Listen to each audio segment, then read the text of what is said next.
Bien, bonjour mesdames et messieurs et bienvenue à notre série de podcasts autour de la thématique générale de pourquoi 80% des projets de la diaspora échouent.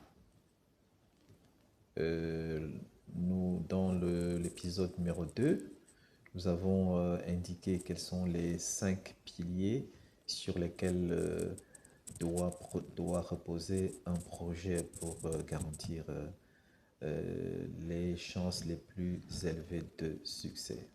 Aujourd'hui, nous allons aborder l'épisode numéro 3 qui est celle de la gouvernance neutre, c'est-à-dire l'importance de l'intervention d'un tiers indépendant dans le contrôle opérationnel d'un projet.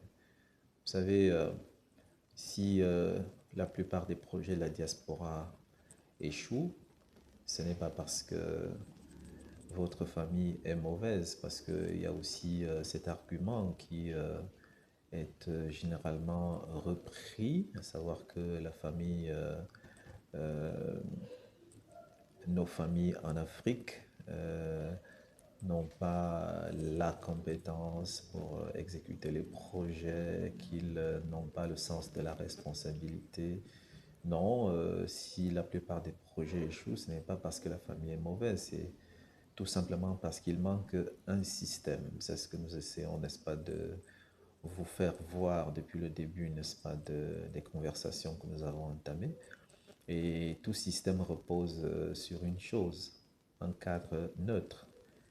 Et c'est le thème du podcast d'aujourd'hui. Pourquoi est-ce que il est important de faire intervenir un tiers indépendant? Pourquoi est-ce qu'un tiers neutre est nécessaire? Vous savez, dans n'importe quel investissement structuré, il y a un contrat, il y a un cadre de contrôle et il doit avoir un suivi indépendant. Mais dans beaucoup de projets en Afrique, aussi bien au Cameroun, la même personne va gérer l'argent, la même personne va superviser les travaux, la même personne va valider les factures, la même personne va rendre compte. Donc le problème ne se situe pas au niveau moral, c'est un problème de cadre et de gouvernance du projet. Et maintenant, qu'est-ce qui va changer lorsqu'on va faire intervenir un tiers indépendant? D'abord, le tiers indépendant va mettre en place un cadre structuré, un cadre bien organisé. Et un cadre structuré va permettre d'éviter les approximations, par exemple au niveau du chiffrage des coûts du projet. Un cadre structuré va permettre d'éviter les malentendus avec la famille, de protéger en même temps les relations avec la famille, en limitant les interventions ou les intrusions intempestives de la famille dans le processus de gestion du projet. Un cadre structuré va permettre de clarifier les responsabilités en définissant clairement les rôles des uns et des autres. Et un cadre structuré permet de maintenir la confiance entre l'investisseur et le gestionnaire du projet. Donc, la transparence n'a pas pour vocation de détruire le lien familial. Au contraire, elle vient protéger ce lien en maintenant les limites respectives, n'est-ce pas, de la famille et du gestionnaire du projet. Donc, c'est précisément pour répondre à ce besoin, n'est-ce pas, que a été conçu le concept Diaspora CFP. Diaspora CFP a pour but, n'est-ce pas, de structurer, de sécuriser, n'est-ce pas, les investissements de la diaspora en Afrique en apportant un cadre méthodologique clair et des outils, n'est-ce pas, de contrôle indépendants. Diaspora CFP n'a pas pour vocation de remplacer la famille, mais de structurer les projets, de sécuriser les flux financiers, de documenter les étapes et de transformer la confiance affective et en confiance organisée.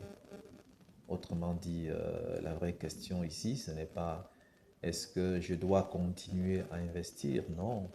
Mais le projet doit reposer, chaque projet qui est engagé doit reposer sur un système clair. Vous pourriez vous demander quel est le rôle, n'est-ce pas, d'un tiers neutre ou d'un tiers indépendant dans la gestion du projet. En fait, un tiers neutre, c'est une personne ou une structure indépendante de l'investisseur et de la famille, dont le rôle est de superviser et de sécuriser les conditions de gestion du projet sans prendre part dans les décisions. Alors, ses missions principales, c'est un, d'assurer la supervision et le contrôle, deux, de valider tous les décaissements, trois, de veiller à la production de la documentation, mais aussi à la traçabilité, n'est-ce pas, des opérations. Quatre, d'assurer un reporting indépendant, en dehors, bien évidemment, des rapports que le gestionnaire peut faire. Il assure un reporting indépendant. Et cinquièmement, d'assurer la médiation et la neutralité en cas de conflit.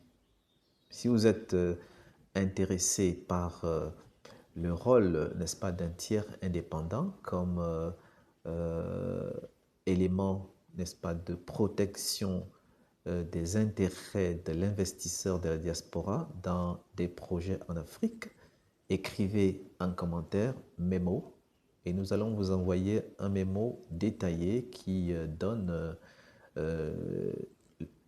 définit le rôle, n'est-ce pas, d'un tiers indépendant dans la gouvernance de votre investissement en Afrique. Likez, partagez à plusieurs personnes autour de la communauté de la diaspora et surtout nous sommes intéressés par vos commentaires, vos avis afin de continuer à vous donner des contenus toujours plus riches et axés sur les préoccupations de la diaspora. Merci et à la prochaine.